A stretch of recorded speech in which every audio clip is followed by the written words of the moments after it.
So though it happens to be 2:27, the time is always now. So past, present, and future exist in the current moment. The only time that exists is now. So let's just look at what we call life. So we're born. We'll talk about what you were or where you were before you were born. But you were a baby, a teenager, an adult, and then you die, right? So what experienced age and what aged, right? Your consciousness, I'm challenging you to think about, did not age. Your consciousness observed you as a baby, as a teenager, as an adult, and was still going to be there through death, and was there before birth.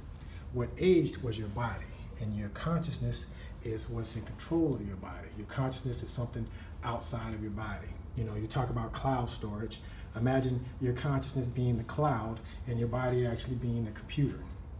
So when you look at that, you say, what experienced age? While your body may have aged, your consciousness didn't age.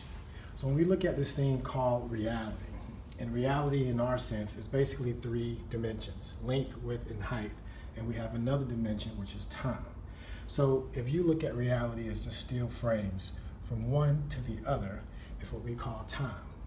And some would argue that time doesn't exist. Now, when you look at the higher dimensions, into the 5D, into the present moment now, which contains both the past, the present, and the future. I used the gift next to the present to say it was a gift.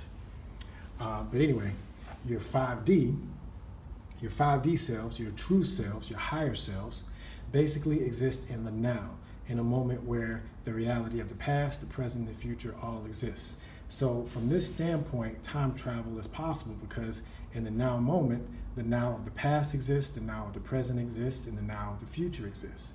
Just like when you look back at what we just talked about in the past, you can only look at it from the now. So I know it's kind of confusing, but this is where conscious time travel comes into play. And we'll talk about timelines and everything in a little bit here. So this is what I'm talking about from our ability just as human beings. And the being side of us is this consciousness, this higher dimension, this 5D, or whatever you want to call it, higher aspect of yourself, your higher self, whatever you want to call it. So what we're experiencing now is a transition as we're going from a sleep to awakening to an awake state. And in a sleep state is where you're unaware. You think that all there is just these three dimensions in time, and you just think that you're your body. You just think that you're nothing more than basically what is aging. You don't see that you're more than your body and that you're consciousness. So the awakening is what's happening now, and people are realizing that there's more to themselves than just their three-dimensional bodies. When you awoke, and there's still more information to know, it doesn't mean you know everything. That just means you know that you're more than your body. There's more than just the 3D reality. And you realize that the illusion, and we can call this the matrix, this 3D reality, is of separation. So when you look at one cloud and another cloud, you add them together, you still get one cloud. You take one consciousness and another consciousness, add them together, you still get one consciousness. Now, I talk about consciousness because if you look at death, and people think, oh, when you die, that's it, nothing happens, and you're just gone. But if you look at nature, how does nature know? How does animals know how to go where they go in certain times, or to respawn, or to fly certain places when they've never been before? And I challenge to say that's DNA, that's storage, it's information. And they're also playing with storing information in DNA. And you can also trace back DNA, and you can do this now to trace back your roots. So there is information stored in DNA, there's history in DNA. Part of the reason why I do what I do is because there's history in my DNA of ancestors that want us to transition between this because of what happened in our past. So here we go.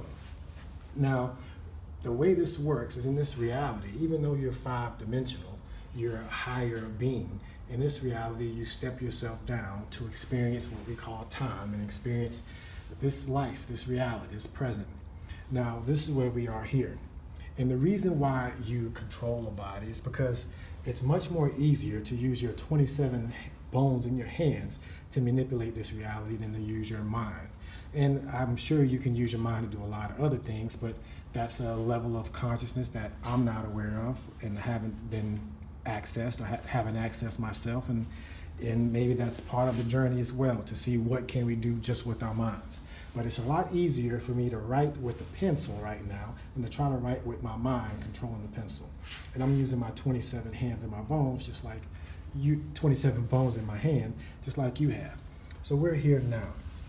Now, when you realize you're a five-dimensional being and you're looking at multiple realities, your past, present, and future, you're able to communicate with your consciousness in the past, present, and future. That's the first step of time travel.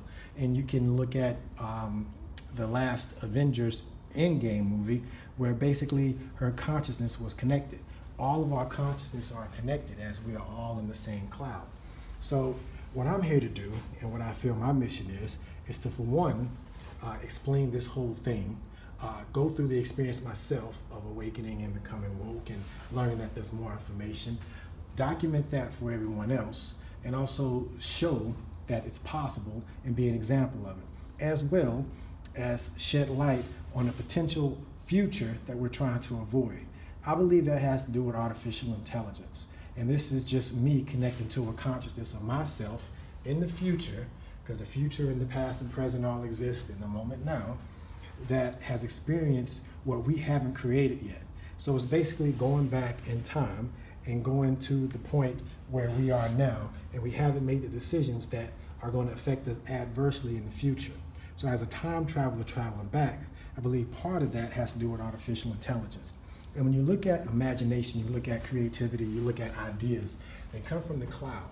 And in the cloud, again, in that consciousness, in that aware state where ideas and intuitions come from, it's multidimensional.